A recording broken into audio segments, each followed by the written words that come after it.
Hey, welcome in. It's the PHNX Cardinals Podcast, your premier Arizona Cardinal podcast. Like and subscribe.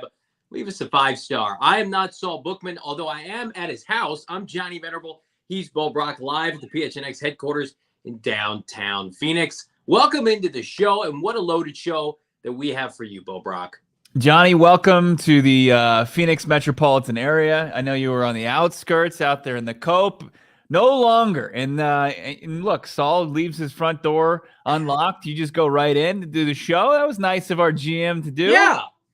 Yeah, I snuck in. He's not here. I think he's going to do a Suns draft show. And so I just let myself in. His family's here. They don't know who I am. But I am set up shop. Cox Internet, not my friend. I don't think a friend of PHNX, by the way.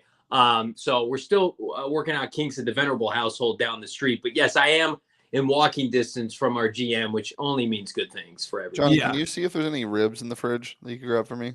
No, I'm not a big fan of producer Shane today. He's coming after me for my tech skills with my router. Unbelievable. I always put up to this. Bo put me up to it.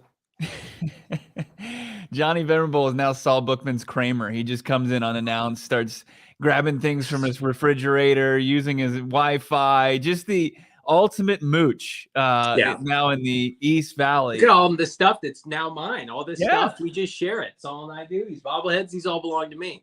You're right at home with that nerdy R2-D2 over your shoulder there. I mean, you got to feel great.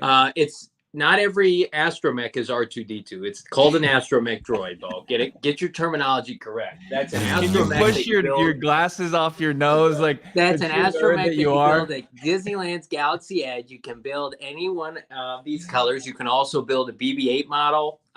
Yeah, it's like Build-A-Bear for nerds. What a show we have for you today. It's a special show with a couple special boys. Shout out to the chat already. See Emily, Bruce, Thunder already getting in on Florio. Complete hack. Winning is the only response to the haters, though. We're going to get into this later, but Florio never ceases to amaze me. Him just grasping at straws and really trying to keep his hatred for the Arizona Cardinals going. And we'll get into his latest piece, which is like a hypothetical. He just gets angry over the potential hypothetical impact that Jonathan Gannon had by just having a simple phone call with Monty Osifort. He just needs clicks on that website of his. Now, let me ask you a question, because I missed yesterday's show because I was moving. Thank you to the great Howard Balzer for stepping up. Does a great job at GoPHNX.com. Some actually have called it our greatest show ever. I don't think anybody said that. I think they said it was fine, and now it's back on schedule. Did I see something where NFL.com did NFC tiers and then they left up the Cardinals? Did they forget to put the Cardinals on? Producer Shane, I think we might still have this. This was from, Good Morning Football did an NFC tier. We might have got, there it is. This was the follow-up. This is the Twitter. So you could tell that on the graphic, they added the Cardinals to the bottom. It just says Cardinals. You can just throw them into the Shock the World. They said F trying to resize their font, and they didn't want to put them in the Shock the World so they forgot here. But if the one below this graphic, this is the Instagram where they just completely omitted the Arizona Cardinals. You got the Eagles, Niners, Cowboys, Vikings, Seahawks, Giants, Lions, Rams, Saints, Falcons, Panthers, Bears, Bucks even made the list. So did the Commanders and the Packers. But one team out of Arizona not featured on this graphic of NFC tiers. So not even tier worthy are the Arizona Cardinals to Good Morning Football. It's like, little did we know we can fall further than we are right now in complete rebuild mode. It's like you actually are not even acknowledged as a part of the NFL currently, Arizona Cardinals. It's like, I'm not a big soccer guy, but isn't it like certain Premier Leagues, like if you do bad enough, they drop you to a different league? Right. Except there's not another league right now for the Arizona Cardinals. Relegated, right? Yeah, so they're in this limbo period. That's hysterical. I saw that yesterday. I'm like, I need to bring that up because I'm sure it was a simple fee just to make the tier list, and Michael Bidwill was like, I'm not paying the $7.99 to get us even mentioned on this list. No, I'm going to call up Dwayne Johnson. We'll be the talk of the XFL. I'll get my buddy Hakeem Butler on the line, and we'll do gangbusters there. We got our guy Jeff Kerr that's going to join us. He had an article. We talked about it the last time you were with us, Johnny. It was on Tuesday. So he wrote an article on the best duos throughout the NFL, and he had an interesting duo from the Arizona Cardinals. You and I kind of both agreed. We thought it was going to be Jalen Thompson, Budda Baker, the safety duo, but he identified the strength of the Arizona Cardinals, the duo, as Paris Johnson Jr., the 6th overall pick, and DJ Humphries. In the article, he says, while Arizona may struggle in 2023, Humphries and Johnson will be bright spots on a rebuilding team. And that's encouraging to me if the Arizona Cardinals, if they're two, now he had him on the left side of the offensive line where Paris would revert back to a guard spot and they would solidify the left side. But if they're at the tackle position, those are arguably the two most important spots on the offensive line. I'm here for it too. Yeah, and for the Cardinals, Paris Johnson Jr., I've argued this since they drafted him, outside of Kyler Murray, is their most important piece on the roster. And that's with all due respect to Budda Baker, who's accomplished way more. Obviously, I think he's going to have his name etched in Canton when he's done playing. But you talk about a franchise left tackle that I get it, hasn't played a down of NFL football yet.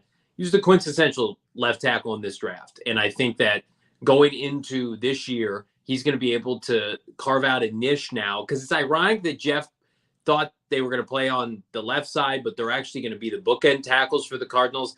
I've been arguing since day one that's been the move for Paris Johnson and the Cardinals to say, even if it's at right tackle, I don't besmirch that position in comparison to left tackle. Like, get him tackle reps. You didn't draft him to play guard.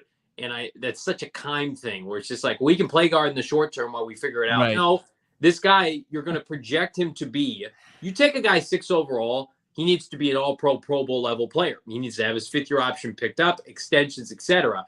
He needs reps at his natural position. This is not Skoronski, who's got baby dinosaur arms, who everybody projected to be a guard, and maybe he can dabble at tackle, and Darnell Wright, who can only play right tackle. This is a kid in Paris Johnson Jr. that was the gem of I think a really deep and talented offensive line class. Don't stunt his development, his growth, by placating to veterans. That's what Vance Joseph did. That's what hurt the Arizona Cardinals once upon a time when Cameron Thomas and Myjai Sanders were knocking on the door. And no, we're going to play Dennis Gardeck. We're going to play Marcus Golden. The youth movement is in full swing. And then as for the Humphries side of things, we're going to talk to Jeff about this, Bo. I'm bullish on Humphries, contract year, go play well, and go make your money. Because he needs to play 17 games for me to consider that. Yeah. Coney saying, what are the chances Clayton Tune, 5th-round pick, quarterback out of Houston, what are the chances he starts week 1? We've had this conversation, this debate a couple of times, and I think I would say less than 50%, probably significantly less than 50% that Tune's going to get the start. But, with the prospect of the offensive line being so improved, no matter who you have at quarterback, just being able to keep and build pockets, especially in this new offense, or any offense for that matter, in football, in giving quarterbacks time to throw, not getting them off their spot, potentially, if your offensive line is indeed a strength, it changes the quarterback's ability to be, even if it's a pedestrian, type signal caller back there, they can make throws and they can and they can move and run an offense. And that's going to be important, potentially without Kyler Murray for a chunk of the season. So, seeing Paul AZK1 saying, if our O-line is a strength, that's a huge win. Absolutely. I mean, I think that just helps things. If you can run offense, maybe take away some of the time of possession, keep your undermanned defense off the field. That's going to help this Arizona Cardinals team be competitive in games where their roster isn't exactly up to par across, matched up against across the league. Yeah, and I saw the comment from Chase there that Gaines is somebody to watch. I agree with that. I actually reached out to somebody I trusted, on John Gaines, recently, and the Cardinals very strongly considered taking him at the bottom of the 3rd round with that third round pick. They took Michael Wilson. Then they had to pick, 2 picks later. They traded down. They crossed their fingers. The young man out of UCLA would still be there, and he was. But they had a late 3rd round grade on John Gaines. And John Gaines is somebody that I think we all expect to be a backup, at least to start the year, but it would not surprise me, the former UCLA standout, if it's November, December, and he's getting vital reps. And that interior of the offensive line, I think, is why a lot of people, Bo, are knocking this O-line, whereas, we're realistic. I think Will Hernandez is going to have a very solid year, assuming he can play healthy. And then I mean, if John Gaines at the end of the year has taken the bull by the horns with either center, which would be huge, or even that other guard spot, I mean, you're talking about for a Cardinal team that has struggled mightily so often finding quality offensive linemen in the draft. Could you imagine exiting the 2023 season and you've got a franchise caliber tackle and a contributing 4+ year contract interior offensive lineman in John Gaines? It's unheard of for this fan base. Yeah, and then you also factor in B.J. Ojulari, who you hope to get signed between now and training camp. And I think with more and more second-round picks inking their deals is going to likely happen, and hopefully he'll be healthy and ready to roll. Part of maybe the weaknesses that's been identified that we'll talk about later in this show of the Arizona Cardinals and viewed as one of the bigger weaknesses in the NFL. But we'll certainly get to that here soon. Excited to quickly get our guy Jeff Kerr on as soon as we get him locked in. Looks like we got him good to go. From CBS Sports dropped the article Best Duos in the NFL and identified the Cardinals as their two offensive linemen, DJ Humphries, the vet, and the rookie, Paris Johnson Jr. We were excited to see that, Jeff. We were just discussing it. But how much conversation, how much debate did you have maybe looking at Budda Baker and Jalen Thompson, the two safeties they have for that best duo for the Cards? You know, that was my initial pick. And then when I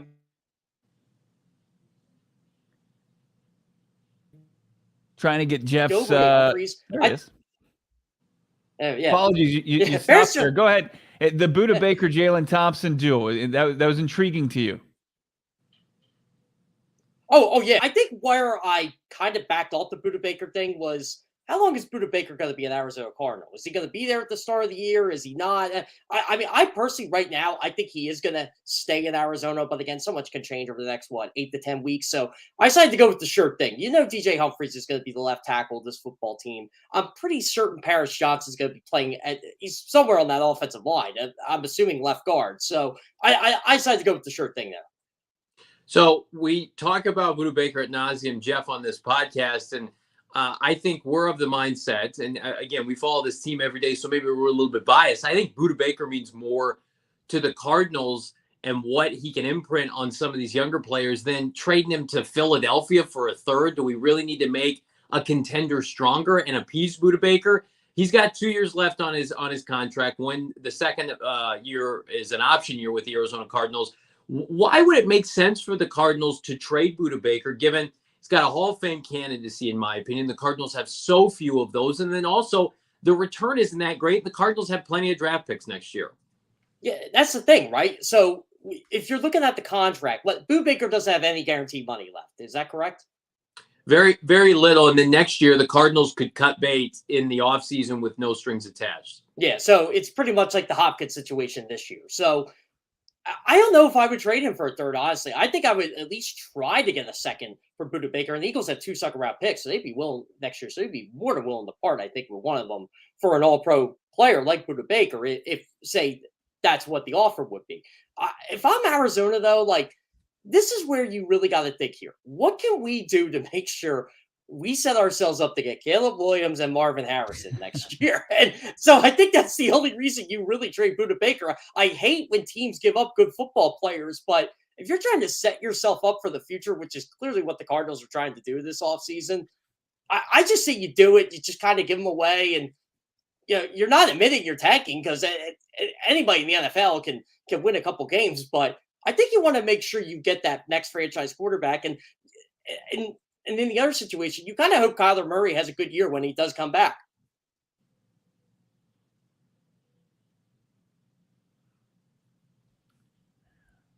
Waiting for Jeff's internet. We have some sort of stream issue, but there we go. We got him back again. Jeff, when we look at your duo list that actually made it to print, or I guess not print, it's the 1930s and you're not printing out newspaper clippings. It is in print. You can say that. Right. You went with DJ Humphries, you went with the vet at left tackle, and Paris Johnson Jr. I mean, what makes you like this rookie 6 overall pick so much to say that he could be part of a potential strength for the Cardinals on the offensive line? Well, that's the thing. I think the Cardinals needed to protect whoever their quarterback was, and they had a ton of injuries last year. Let's just be frank about it. They needed to store up the interior offensive line in the worst way, especially after they cut bait with Rodney Hudson. I love the fact they traded back up to 6 to get a player like that. I think Paris Johnson kind of fell in their lap because at first I'm like, oh, Jonathan Gannon, maybe he'll go after Jalen Carter there. That would be a nice little fit for them, but they needed offensive line a lot more than I think they needed defensive tackle. I don't think they wanted to get that impact defensive player right away. I think Jonathan Gannon, I will say this about Jonathan Gannon. He does make the most out of what he has. In 2021, the guy didn't have any linebackers, really he didn't have any cornerbacks outside of Darius Slay, and the Eagles had a top 10 defense. So I think Jonathan Gannon's just, he's trying to fix some leaky pipes there, and I think he could do that. So I think that's why they went offensive line. I think he saw in Philadelphia what the foundation of that team was, and that's their offensive line. And you can get perennial Pro Bowler, all-pro selection in Paris Johnson who can play guard, who can play tackle. I think that was a no-brainer for him.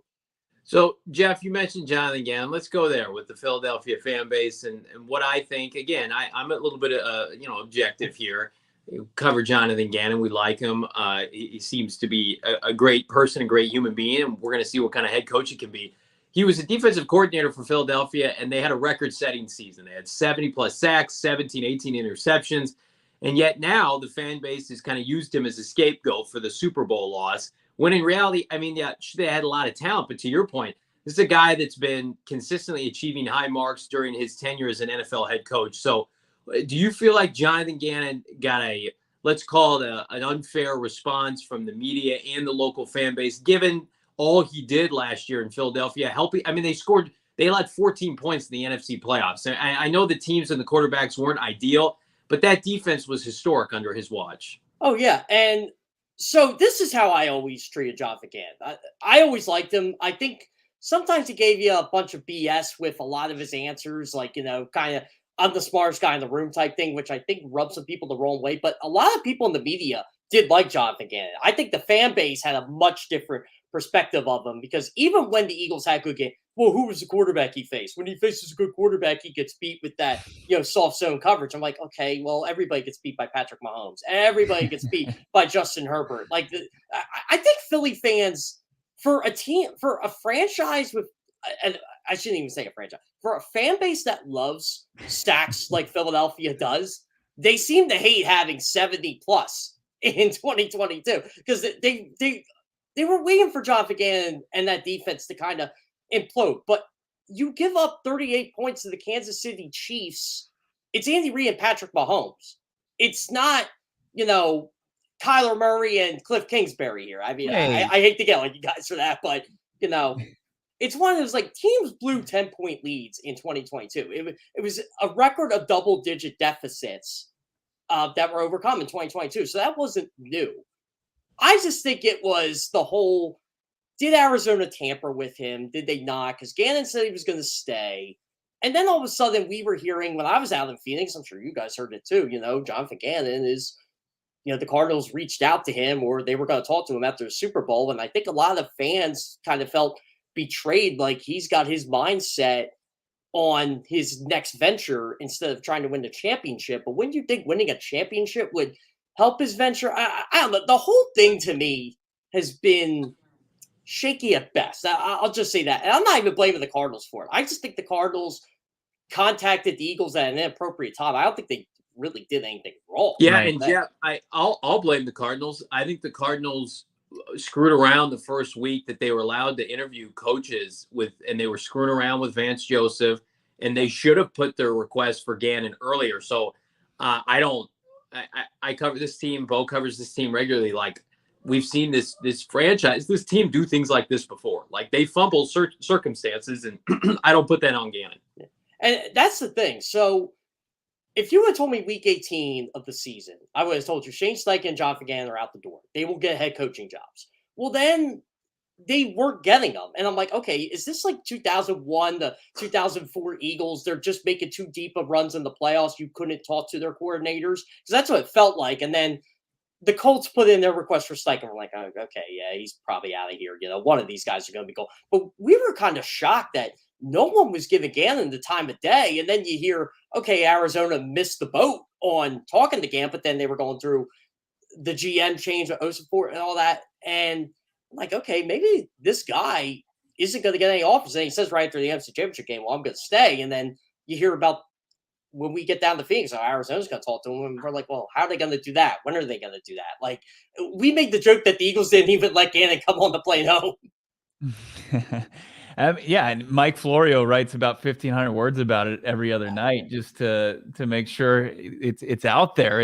It's insane. Also, what's also insane, Patrick Mahomes 12-9 in his career, trailing by 10 or more points. He's got a near 60% win percentage when trailing by 10 points. It's insane. So it's not just Gannon and his defense that he's done it against.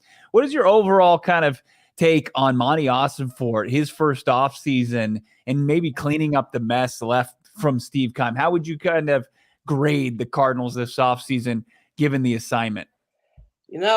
I think they could have got some for DeAndre Hopkins. I'm not going to lie. I think they should have taken advantage of that probably in March. But in a way, you kind of got rid of him and you're not taking the cap hit to next year. It's clear as day what the Cardinals were trying to do. I thought, and I wrote this, their best all-season move was trading the number 3 pick.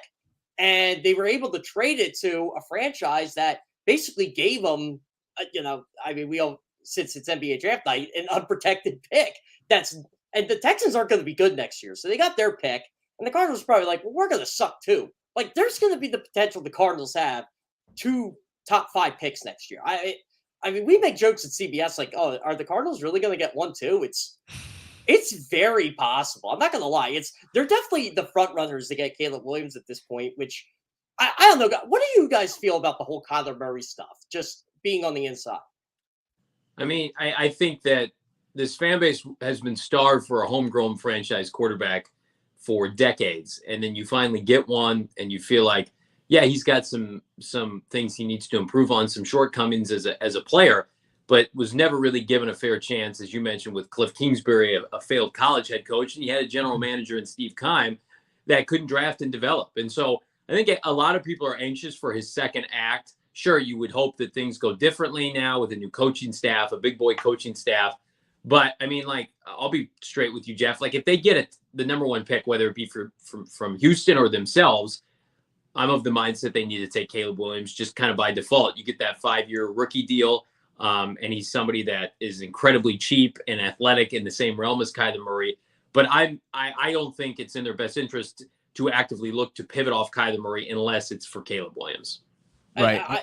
I agree. Yeah, because you got to get that franchise quarterback. And like you said, that's a franchise starving for one. I mean, who is considered the greatest quarterback in Cardinals history right now? Is it Neil Lomax? Is it Kurt Warner? Like, it's probably the birthday boy Kurt Warner's. He's probably up there. I mean, it's not a long list. It's not an impressive list. It's like it was castaways from other organizations, guys that were the faces of franchises before the Cardinals. It was Kurt, who made his way to the desert kind of by accident after, the Giants said, we're going to give the reins to Eli Manning. And Kurt was just trying to continue his career. And then Carson Palmer, they get for a 7th round pick to start the BA era. So really and Jake the Snake at the end of the 90s and early 2000s. But outside of that, like, there really hasn't been anybody. They missed on Leinart. They missed on Rosen. But like, to Johnny's point, I mean, it's, you have to have the conversation. I think the conversation really only happens if you're sitting 1-1 and you've got a legitimate shot to get Caleb Williams, who's bigger than Kyler Murray. As of right now, he hasn't suffered, any significant, injury that Kyler's had, and he doesn't have $50+ million potentially tied to him each and every year that you have to build your team around and in the cap. Like, business wise, it just makes sense for the Arizona Cardinals to get into the Caleb Williams business. And, is Cardinals, around a 30% chance of them getting that pick? That's pretty high odds for that. So, I think it's intriguing. It really is. And you can't get away from it, especially when you see highlights of Caleb Williams play football and you see like different outlets saying he's one of the most can't miss since Trevor Lawrence or Andrew Luck. Those are some really, really good quarterbacks. And that's the thing, guys, and I'm sure you guys have talked about this at length with the 2023 season. It's hard to get frustrated with the season they're going to have. Look, they're not being the 49ers. They're not being the Seahawks. I don't know what the Rams are going to be. I don't think they're going to be good. But you got to look at it as the best hope is to start, and I dealt with this with the 98 Eagles when I was a kid. The best hope is to start like 0-4, 0-5, because then everything just gets rolling. It's like, all right, we're going to get this guy, or, we're going to set ourselves up for this quarterback-rich draft. Well, there's one that we know that's going to be good, and that's Caleb Williams. And the fact that they could potentially get him, they can get Marvin Harrison. I'm sure there's going to be a game breaker from Alabama or Georgia, on the defensive side of the ball. And again, this is one thing I'd like to mention too. Jonathan Gannon did not pick Kyler Murray. So that's another thing you got to look at, is Caleb Williams or somebody else his guy. And is it fair to Kyler Murray? No, it's not. Like, Kyler Murray will get another chance to start somewhere else. And it's a shame. Like, he could have a really good year and the Cardinals could still go 2-14 or 2-15, and then they can just say, well, see you later. We don't like your contract, and we're going a different direction. So, Jeff, you made a point that the Cardinals didn't get enough for DeAndre Hopkins. They didn't get anything, obviously. And we were of the mindset on this show, dating back to January, that we felt pretty strongly that they wanted to trade him. We talked to Monty Ossenfort at the Combine, and he was non-committal to D-Hop. But don't you feel like now, with clarity that, DeAndre's been available for almost a calendar month, 30 days. He doesn't have a team yet. And the teams that he is talking to feels very strongly that it's driven by money in Tennessee and New England. He's mulling options now. Don't we kind of see now that Hopkins, in my opinion, has been exposed a little bit by the lack of interest from contenders that didn't want to, open the floodgates with a bunch of guaranteed dollars? Because, he took us $21 million and he still wants more money, which is good for him. Go get your money. But it feels like Hopkins could be on an irrelevant team next year, not named the Cardinals. And I just think that's pretty ironic.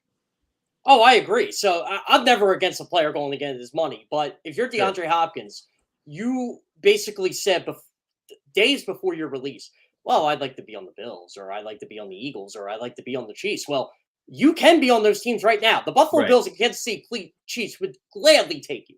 They would take you for $3 million a year and just, not guaranteed, and give you a bunch of incentives and say, let's go. The Eagles don't need DeAndre Hopkins, but they're not going to say no to a guy like that if he can make their roster better. But it's clear he wants to have his cake and eat it too. And that's why I thought the Baltimore Ravens would be perfect for him. And maybe that's where he ends up. But I will say this, with his market between the Titans and the Patriots, he can afford to wait it out another 5-6 weeks, because some team will probably end up calling him and say, you know what? We're not as good at receivers as we think we are. And I think that's what he's waiting for. He's waiting to get his money. You're right, Johnny. I think he exposed himself a bit. He could have I think that's why he was okay with Arizona. He's like, well, I'm getting my money anyway. Why do I care? Jeff, great article on the duos. We've got 5 weeks until training camp. A lot of time to bide between now and then. What other things should we look out for at cbssports.com from you? Well, guys, it's ranking season. So I get the task of ranking offensive and defensive linemen, because apparently, I guess, they trust my opinion on offensive linemen better than anybody else at that company. But I digress. So I'll be ranking the top 10 tackles. That's coming out tomorrow. Top 10 interior linemen. I combine the guards and centers. That's Saturday. Edge rushers is next week. I got my quarterback head coach duos. That list is always big in July. That comes out every year. The Cardinals are not eligible, though, because Kyler Murray and Jonathan Gannon never played the game together. I always have that cop out. They're like, well, why didn't you put Tom Brady and Bruce Arians their first year? I'm like, never played the game together. I don't know what to make of it. But the year they won Super Bowl, they were number one.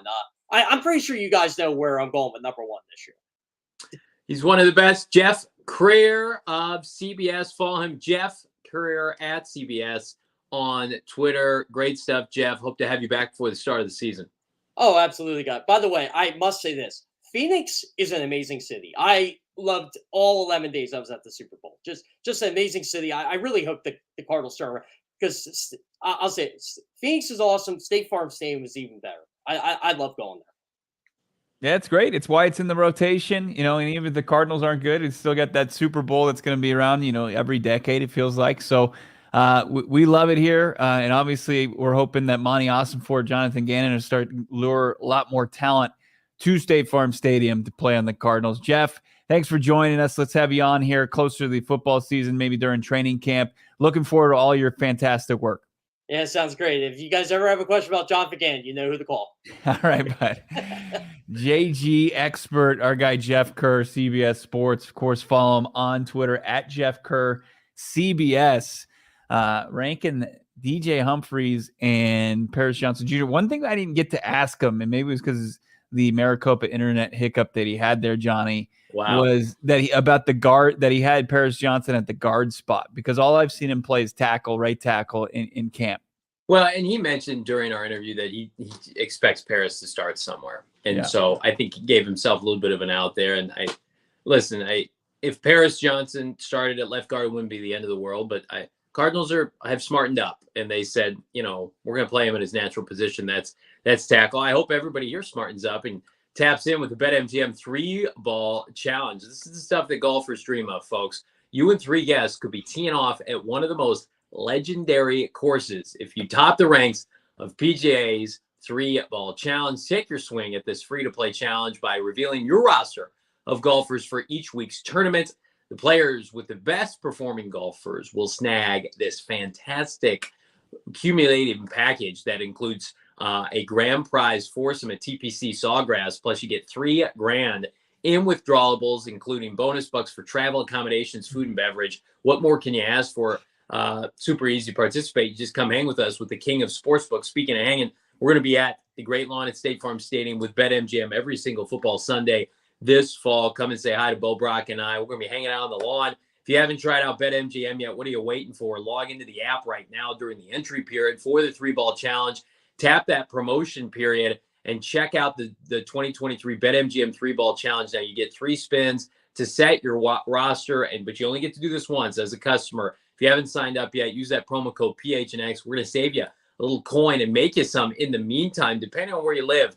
For our Arizona folks in particular, you're going to get up to $100 in bonus bets on your first wager with BetMGM. Again, make sure you're using that bonus code PHNX. Check out the show notes for full details. And now, double duty, producer Shane's going to talk about it in the disclaimer. Disclaimer, 21 plus to wager. Visit BetMGM.com for terms and conditions. U.S. promotional offers not available in Washington, D.C., Mississippi, Nevada, New York, and Ontario. Gambling problem? Call 1-800-GAMBLER. Colorado, D.C., Illinois, Indiana, Louisiana, Maryland, Mississippi, New Jersey, Ohio, Pennsylvania, Tennessee, Virginia, West Virginia, Wyoming. Call 877-8-HOPE-NY or text HOPE-NY 467-369, New York. Call 1-800-NEXT-STEP, Arizona. 1-800-522-4700, Kansas, Nevada. 1-800-327-5050, Massachusetts. 1-800-BETS-OFF, Iowa. 1-800-270-7117 for confidential help, Michigan. Well, it was a banner day yesterday. We're going to get to some of your incredible chats here in a second, but it was a banner day. It was the pink lemonade gummy release from our friends over at OG's. The wait is over, and you can go to your local dispensary and get those delicious pink lemonade gummies that we've been teasing for far too long. They're finally here. They're on the shelves. Let's get toasty in the valley, or it is getting toasty. We can also get toasty with some pink lemonade. You and I get toasty, yeah. Absolutely. We're looking forward to not looking forward to the crazy heat, but we're looking forward to some refreshing OG's pink lemonade gummies. They are here, limited edition, available starting yesterday. Fresh, tangy lemon with a hint of red berry and plenty of sugar to help with that summer flavor and help flavor your summer. Check it out at ogsbrands.com. Check out all of the great products they have, including their sleep time gummy. You need some help get to sleep, staying asleep. They got the aquaberry flavored sleep edition. Got to check that one out. Plus, they've got the mixed bags now. Check out the fruits and the creams. Find out which gummies are for you as far as taste and as far as potency. You got to check those out for yourself. OG's, don't miss out on your favorite flavor effect. Get that pink lemonade today while you can. Check out OG's online, ogsbrands.com, on Instagram at ogsbrands, and you can find their products at your local dispensary. You got to be 21 years or older. I feel like maybe we need a disclaimer like rolling across the bottom of the screen. Anytime we talk about Caleb Williams and we talk about the Arizona Cardinals, Johnny, moving on from Kyler Murray, I try to say, like you always say, with all due respect, and then you shit on somebody. Like, we mean this with the ultimate respect. Like, you and I are fans of Kyler Murray. We want to see K1 thrive in the desert. Like, ultimately, that's what I want to see. I want to see him play another near decade for this team and be their most successful signal caller. But there's also a reality of the NFL. And if the Arizona Cardinals are sitting in the driver's seat to select Caleb Williams, has been tabbed a generational talent at the quarterback position, similar skill set as Kyler Murray, a little bit bigger. And he doesn't have a contract that would cost you $50 million a year. I think business wise, it's only logical to look at it. But look, we've maintained that the only way that conversation happens is if they're sitting 1-1. So, 30% chance that happens, still unlikely, but you have to have that conversation. So to see like people say that Kyler Murray receives hate or something, it's not. It's just like if the Cardinals are in this unique situation, they have to have the conversation and take a hard look at Caleb Williams. Well, when Kyler Murray plays this year, and if he plays well, and we'll be fired up, there will people that will inevitably come at us and say, you guys, you wanted Caleb Williams. I put a tweet out there saying, like, I love Kyler Murray, but I think Caleb, after they ate DeAndre Hopkins' money, it's like they're leaving their options open. Caleb Williams has entered the chat for this team. And here's something you can't dispute. Kyler Murray's going to play 5 seasons in the NFL, and he hasn't had a complete season yet. He's missed games every year. He's going to miss games this year because of his recovery from a torn ACL. Depending on who you talk to, a lot of people think that's going to be longer rather than shorter. But if the Cardinals are in a unique spot because they have a new regime, as Jeff mentioned, that didn't draft Kyler Murray. But here we have this homegrown oddity that we're all excited about still. But then there's this Andrew Luck, I think Justin Herbert, Joe Burrow-esque prospect that's going to be available. That's not a sure thing, but as close to a sure thing as you can see. I mean, go put the tape on. It was against the Pac-12. He's phenomenal. He's a phenomenal football player, and he projects to be a phenomenal football player at the NFL level. It's going to depend on what Gannon and Austin Ford opt to do. But we've talked about this before. Like, people I trust, Bo, that know Jonathan Gannon well, he does not envision a scenario in which Kyler Murray's not his quarterback in 2024. And I know the talk of this team starting 0-6, 0-7, 0-8. Like, Jonathan Gannon is not aiming to lose games this fall. So I think it's what we have to discuss because, I mean, this next topic, you talk about OGs putting you to sleep. The Cardinals defensive tackle group puts me to sleep. You look at that defensive tackle group and you're like, well, it doesn't matter if Kyler Murray puts on a Superman cape. Like, this is not an NFL caliber starting defensive tackle line. So if you factor that in, it's what we've always talked about. There's tanking, which doesn't exist, but then there's roster self-sabotage where the Cardinals defensive line could be so bad it costs them games whether Kyler Murray plays or not. Yeah, let's roll through these comments as they are in line with what we were talking about with Kyler. Jesse saying Kyler will surprise everyone and remain the face of this franchise. Yeah. Cliff held him back so much, and despite that, he will be able to make plays and win some games. Chase saying if K1 is good or if Tune turns into a gym, fleece someone for the first pick. Thunder watching the Greenlight podcast with Chris Long. He heard Colt. I heard him as well say Kyler is the most accurate quarterback he's seen. And that's important. I mean, I think people sleep on Kyler Murray's throwing mechanics. We talked about his footwork yesterday, how important it's going to be translating the Drew Petzing's new offense. Emily's saying it really seems like the rookie class is already starting to bond and make relationships actually become a team. Love the vibes all around. But you mentioned the defensive line, Johnny, and NFL.com released this list yesterday, and the Arizona Cardinals are at the top of it. And it's not a good place to be at the top. Oh, okay. Oh, nice. This is what we like to call a horror show, friends. 10 biggest remaining roster holes, according to NFL.com. Number 10, the Chiefs' edge rushers. You're going to see a theme here, I think. Jaguars, number 9, is their edge rushing unit. Falcons' wide receiver core is the 8th biggest remaining roster hole. The Saints' defensive line is the 7th remaining biggest roster hole in the NFL. Ravens' pass rush. Bears defensive ends is 5th. Titans wide receivers is 4th. Raiders cornerbacks room is 3rd. Rams entire defense somehow is 2nd. An entire defensive unit is number 2. Only 2. The biggest roster hole remaining in the NFL, according to NFL.com, is the Arizona Cardinals defensive front. Their front 7, according to NFL.com, Johnny, is the biggest hole in the NFL. If you're a fan of the show, first of all, thank you. Also, if you've been tuning in for a while, I've been adamant, Bo Brack, I think the Cardinals defensive tackle group is the worst position unit in the NFL. Not is the worst defensive line group in the NFL. I think they have the worst starting position unit for any position unit in the NFL. And again, I'm not putting that on Austin Ford and Gannon because they're at this methodically. This is a Keim issue and has been. It was his white whale looking for a defensive lineman of note in interior 3-5 technique since Calais Campbell left for free agency for Jacksonville. signed Darius Philon. What happened? Got arrested, never played a snap for this team. Drafted Robert Kimjiti over Chris Jones, one of the worst draft decisions in recent memory. They've overpaid a bunch of free agents. They took a couple fourth rounders that haven't, materialized to anything outside of a flash in the pan, stretch of greatness from J.J. Watt and Zach Allen, who's I think an average starter, but some would disagree. It's a poor, not only group, but a pipeline of guys. And now you're putting a lot of your eggs in the Rashad Lawrence is going to take that next step, even though he can't stay healthy. And Lecky Fotu, I think, is a backup at best. They need a quintessential ass-kicking impact SEC defensive tackle that has not presented themselves to them. Those guys don't hit the open market. They're going to have to draft one next spring. They could sign a B to B plus defensive lineman, and they'll be in good shape. But for 2023, Bo, this group, and I know that they're also including maybe the edge rushers in that group as well, although I'm bullish on that, as are you. The defense, casuals will look at that list of the positional group for the Cardinals on the defensive line and say, I don't know a single player there. I can't recognize any name there. No, if you do, it's because they busted, like an LJ Collier, right? A guy who was a first-round pick in Seattle, and it was a guy that just never.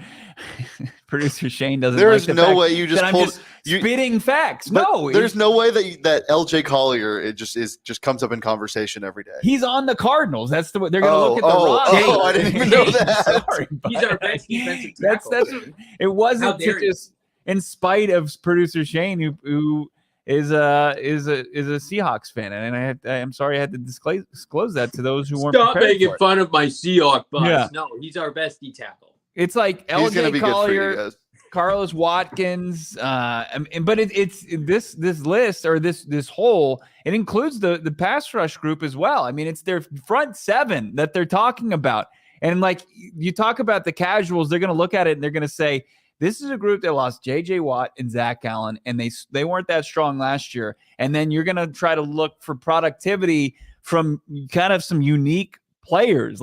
You're looking for Zaven Collins to make a position switch. You're looking for a second-round rookie in B.J. Ujulari. You're looking for Cameron Thomas, who played sparingly in his first year. Guys who haven't put up numbers in this league, and you're just going to say, well, they can do it. And just because they had a coaching change. And I think it's not naive. I'm confident that it's going to be a better group than last year. But if you're just looking at it from maybe a casual perspective, I can see why people are turned off by it. And I will say this, can we put the list back up there? The fact that they put the entire Rams defense, that's absurd. It should be the number one. The fact that they just have Aaron Donald, if you look at his defense, there is really no talent on it. That should be the number one. If you're gonna name an entire defensive unit, and it's worse than the Arizona Cardinals front seven, at least the Cardinals have Budda Baker and Jalen Thompson, and I think they get the benefit of the doubt because Raheem Morris has been a good coordinator for them. They're 2 years removed from a Super Bowl, and I just think they have more confidence that they can develop guys like Arizona. I would rather have a stout defensive tackle than a stout safety. That's not breaking news, but so they have Aaron Donald, Cardinals have Budda Baker. You would change positions with the Rams in that instance. And I think their secondary is going to be way better than people think, but you have to be able to get to third down to force the issue with your pass rushers and your corners. Marco Wilson, I'm bullish on him, Chase. I think he's going to take the next step. And then you think about, some of these younger developmental players that are going to exceed expectations because their head coach was a DB once upon a time. You can elevate the play of undersized, overachieving back seven players like a Kazir White. You cannot replicate. You can try, but over 17 weeks, you can't replicate having key big heavies up front. Let's play hypothetical here. Let's say Zaven Collins can't make the transition from linebacker to edge rusher. It's not working, right? He looks like he's got concrete shoes out there. Nobody from last year, Cameron Thomas, Majay Sanders. This is a stretch, but neither one of them take the next step. And B.J. Ojulari looks like a rookie.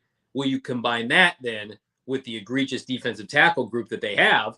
And teams are just going to line up in, 10 personnel, 12 personnel, and run the ball right at the Arizona Cardinals. Yeah. And it's going to be very difficult, number one, to stop them, and then number two, to force turnovers into flip field position. So that, and I've said this since day one. the biggest issue facing the Cardinals for 2023, losing games, is not having Kyler Murray, but a close second, if that's 1A, 1B, is their defensive tackle group. Because, again, there are teams that want to expose this team, and if it's Colt McCoy and David Blau and Jeff Driscoll with Lecky Fotu, then then people should be predicting them to go 2-15. Yeah, Chase saying it all starts in the trenches, absolutely. But also you see a theme as far as the 10 teams on this list, 7 of them somehow in some way has to do with pass rush groups. Like when you look at this, like Cardinals defensive front, their front 7, the Rams entire defense. You got the Bears DEs, you got the Ravens pass rushers, you got the Saints D line, you got the Jags edge rushers, Chiefs edge rushers. Like that's why this is considered a premium position, and that's why it's good that Monty Ossenfort started in his first draft, getting a guy, and that they're taking some of their more talented athletes, including, like as you mentioned with Zaven Collins, Cameron Thomas, and making sure that they're going to get them acclimated to that position, because there's a need around the league. Like these are not positions that, it's not like running back where it's just feel like, oh, we can just go find these guys on the free agent market. Like these are premium positions, and there's needs all around the league. So in order to get them, like, and you look at next year's draft, you know, you got some talented players, I think out of Florida State, they got one of the top pass rushers. Obviously Bama's got some good pass rushers coming in, and the Arizona Cardinals are rich with picks, and they're going to be able to find some of that talent and infuse this defensive front with elite prospects. Yeah. They need to go scout like 10 defensive tackles this fall during the college football season. Speaking of scouting, I need to go scout a new Circle K, Bo Brock. I had to pour one out for my Maricopa Circle K, which was my mecca, my hub of sanity. Because again, that's where your safe zone. I did most of my dining there. I got most of my amenities there. It was right near my home in Maricopa. And now, Johnny, what do you think about gas station pastries, like Circle K pastries? You ever had those? Yeah. They are, I was talking about this today, gas station cheese Danishes, unbelievable. I'm also, but a lot of people don't know this, I'm a big gas station prepackaged sandwich savant. And I will dabble on occasion. I will dabble with an egg salad sandwich prepackaged. You ever dabble with a chicken tornado from Circle K? I have not. How is that? Oh, dude, it's better than Sharknado. I'll tell you that much. Wow, that's listen, Circle K. Like a chicken, like a taquito. Yeah. Okay. Nothing surprises me with Circle K and their greatness. And again, I'm powdered donuts. They go hard.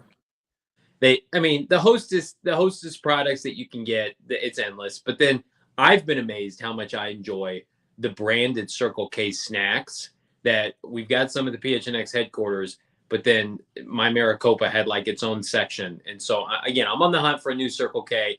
What you can do though, if you don't know where your nearest Circle K is to dabble with your bros, is go to circlek.com/store-locator. It can help you find one nearest to you. And while you're doing that, en route, okay, not while you're driving, either when you're parked or before you get in your car, text PHNX to 31310 to join Circle K's SMS subscriber club and do what I did. I took 4 moving hauls yesterday, and I double dipped on 32-ounce Polar Pops. Hello, unsweetened iced tea, okay, to stay up into the wee hours, leaving that armpit of a town. But I do pouring out for Circle K. Again, that's text PHNX to 31310. It's a very exclusive club, the SMS subscriber club, but just tell the folks at Circle K, Johnny Venerable sent you, and enjoy.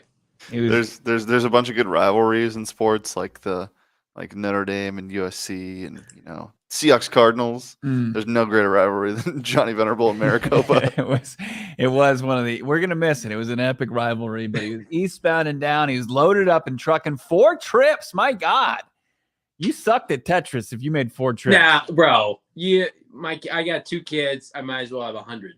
I might as well have multiple families for the amount of stuff I had to pack up. I will say, though, one thing you did was you earned your 4 Peaks beverage, or the 6 that you had last night, on your own because of a job well done moving you and your family there. It's the official beer of PHNX. I know our friends gearing up for a big draft party. Suns are on the clock in the second round. They're going to have some Sun Brew. They're going to have some 4 Peaks beer on PHNX Suns while they're taking in the NBA draft. Join them for that along with your own 4 Peaks, whether you're a kilt lifter kind of guy or gal, or you like the wow wheat, or you like an IPA, they got something for everyone. They got the staycation IPA. They got the green tea lager. It's all delicious. It's all brewed right there, 8th Street.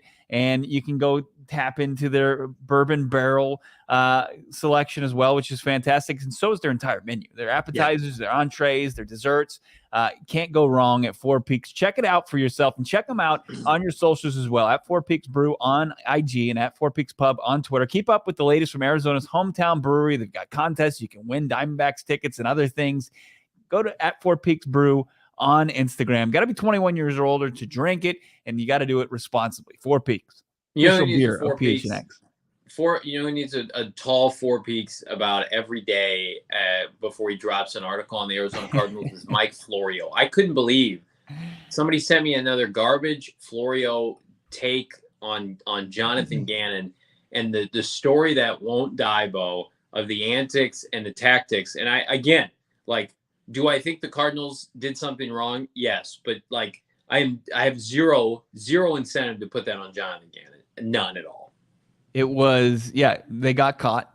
They punished themselves, and it was over draft night. Yeah. Right? The Eagles were like, yep, okay, we agree with the punishment. That's fair enough for us. You guys dropped 26 picks. We'll take that 3rd round pick from you guys, the 3rd overall pick in the 3rd round, and we'll call it done, right? It's no longer you guys owe us anything. But Mike Florio continues to just stay up at night. He needs that OG's Aquaberry sleep time gummy to relax himself, because he is just churning out content that I don't think anybody gives a crap about. Now it's become a funny bit to me. It's just this guy is just reaching upon reaching, and then you read it and you're just like, now it's like a hypothetical. If the Arizona Cardinals did this, and if Jonathan Gannon indeed did do this, and how it could have impacted him, and a bunch of just word vomit. And I just can't even keep up. Check out this paragraph. As we suggested in the past, the tampering by Cardinals potentially resulted in Gannon spending plenty of time that he should have been devoting to Philly defense to preparing for his Cardinals interview, which happened one day after the Super Bowl. From putting together presentation materials and outlining his thoughts for the interview to contacting potential staff members, it's possible Gannon spent plenty of time getting ready for the interview, time that could have been spent shoring up weaknesses for his current employer's defense, such as, for example, the struggles when dealing with the plays involving motions and shifts. That's in the article. Weaknesses from a defense that gave up 14 points in 2 playoff games total combined. Exactly. And it's Mike Florio thinks people are incapable of multitasking. Michael Florio thinks you're incapable of going to support Kyler Murray for his Heisman ceremony and prepping for the draft at the same time. He thinks Jonathan Gannon's incapable of taking a phone call. Hello, Monty? Yeah, sure, I'd like to interview for the job. And he thinks it derailed his entire game plan against Patrick Mahomes, one of the greatest quarterbacks of all time. It's absurd. No one talks about DeMeco Ryans getting shellacked by Jalen Hurts and company and then going taking the Houston job. Well, he was too distracted by that. He can't do that, right? He can't go and take another head coaching job after his team just lost the NFC title. It literally happens every year. It happens all the time. Now, you brought up a good point, though, in the article. Not a good point, but a point by Florio. I know definitively the Eagles were pissed that Nick Rallis left for Arizona, that he did not want to stay and be the heir apparent and coordinate the defense in Philadelphia. And I would not be surprised. They thought they'd lose Stetson, and they probably thought, especially after Houston bowed out, but then Cardinals re-engaged, they're going to lose Gannon too. But they said, we got Gannon's heir apparent in Nick Rallis. And then Nick Rallis told everybody in Howard Roseman to eat dirt. And he said, I'm going to go to Arizona. That probably pushed it over the edge. And if the Cardinals got a young, potentially elite defensive coordinator for the swapping of a 3rd-round pick, that's worth it. And Monty Ossenford knows that, and Jonathan Gannon knows that. I think the Nick Rallis thing is underreported in the fact that it's sour grapes, because there's no team that I'm hedging the under harder this year than Philadelphia. Their defense that easily overachieved last year because of Jonathan Gannon is going to go into the toilet. That team has 9-8 written all over it for next year. They ended up landing on Sean Desai, right? A guy who had a bunch of interviews that didn't land, a bunch of DC jobs, didn't land it, right? Yeah. And so they're on they were kind of SOL, right? Because Gannon left at the time that he left after everybody in this coaching carousel ended, right?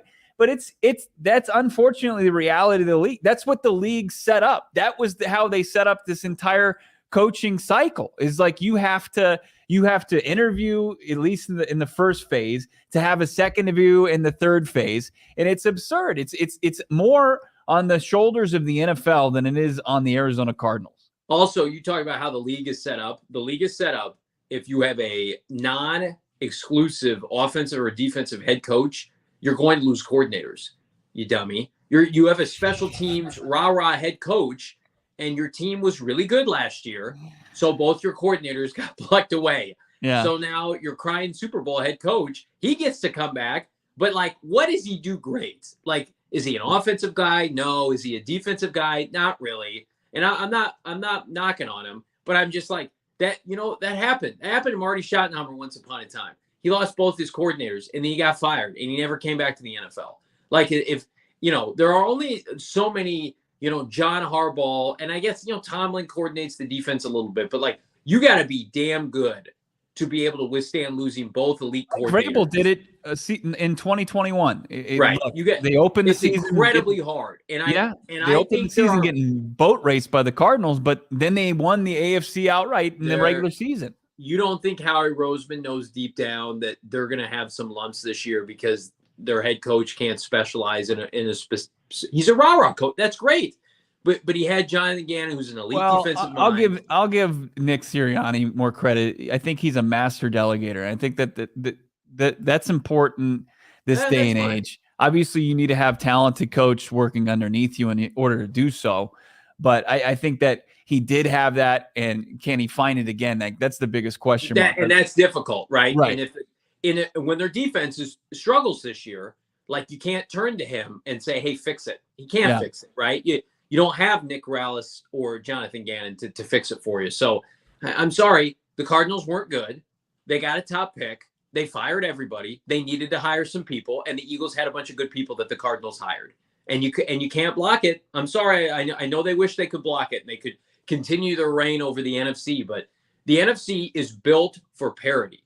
Now that's newsflash to the Cardinals, who have not had parity of success, but it's made for the bad teams to get better quick. And for the good teams, it's very difficult to sustain that, right?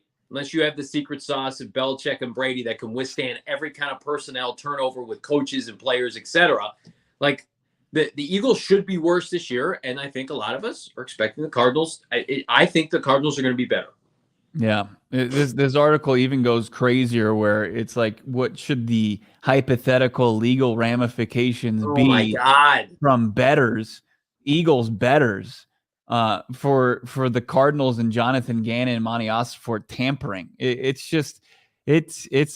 one of the wildest pieces I've seen. And when Howie Roseman pushed back a couple weeks ago and called Florio top 5 conspiracy theorists, and that's what he wears as a badge of honor, I think he was being just a little conservative. I mean, this is by far, I think he might be the top, conspiracy theorist in the NFL, continuing this tampering witch hunt against JG. I mean, and there's no talk about Shane Steichen at all. I mean, Shane Steichen becomes the Colts head coach days after the Super Bowl, but no big deal. The Cardinals tried to talk to Gannon that first week, and they couldn't get the interview in, and they have to eat that. That's their big poop sandwich, that they didn't schedule it on time, right? They were screwing around. We talked about this with Jeff. Why are you screwing around with Frank Wright? You're not hiring Frank Wright. Why are you don't talk to Vance Joseph. You literally fired him and told him to leave, and you wasted time to interview him. And then you tried to submit. We broke it on our show with insider Benjamin Albright that Gannon was going to interview with the Cardinals. That was 3 weeks before he eventually got the job. 4 weeks. So they missed their window, and they have to own that. And it cost them the swapping of a third, and they'll learn from it. But it's not. It's a dead story that is being kept alive by one man. Yeah, one white knight. One man leading the charge. He's going to break it wide open. He's going to find the smoking gun, and he's going to fix all of the evil that the Arizona Cardinals has done. Honestly, I just have to say it is pretty disgusting what the Cardinals did. There's no place for this in sports. No, it really none at all. Yeah, it's disgusting. None at all. They should be held accountable outside of them holding themselves did you just accountable. Call me disgusting? We're the disgusting brothers. That's us, you and Shane. You know, what's not disgusting is what you got going on behind you. You actually have a very impressive setup, and in that setup is a ton of FOCO gear right behind you there, Johnny. Yeah, FOCO is one of the leading manufacturers for exclusive sports-related goodness that they can deck out the inside of your house, your office. I've got a new office. I'm going to be decking out. I got my FOCO JJ Watt bobblehead. You can check out tons of good stuff using that promo code PHNX. You get 10% off at FOCO.com. And again, look at like this. I'm sure there's a couple FOCO pieces up here. Anything that looks elite and hard to find and not, typical brick and mortar garbage that you would find. Everybody's got this bobblehead or this pennant or whatever. You can find it with FOCO. FOCO, big supporter of the Arizona Cardinals. I've got my premier vinyl throwback jacket from FOCO that I got and that I love to rep, not repping it now in triple digits. But again, check them out. FOCO.com, promo code PHNX. You're not going to be sorry that you did. Yeah, you see some of the figurines and you can tell they were just like a previous player that they just drew like a goatee cobbled over. Yeah. Yeah. It's just like we're going to repurpose this Kurt Warner bobblehead and we're going to turn it into a Kyler Murray, and they just give him like a little goatee and sideburns.